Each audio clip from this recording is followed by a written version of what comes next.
बिस्मिल्लाहिर्रहमानिर्रहीम। हाजरीन मोहतरम, आज की इस नशिस्त में हम चंद ऐसे अमूर के मुतालिक कलाम करेंगे कि जो रोज़े की हालत में मकरूह हैं।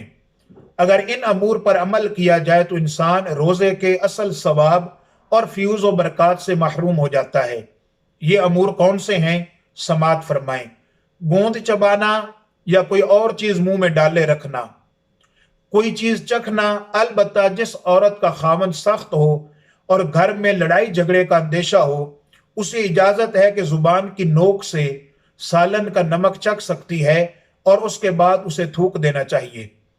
कुली या नाक में पानी डालने में मुबालगा करना, मुंह में बहुत सारा थूक जमा करके निकलना, गीबत करना, झूठ बोलना, गालम गलूच करना, बेकरारी और घबराहट का इजहार करना, गुस्ल जनाबत में कसदन ताखीर करना, इसी तरह कोयला चबाना और मंजन से दांत मांजना।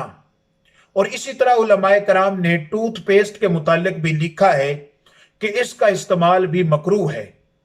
ये चंद अमूर ऐसे हैं जो रोजे की हालत में किए जाएं तो रोजा मकरूह हो जाता है।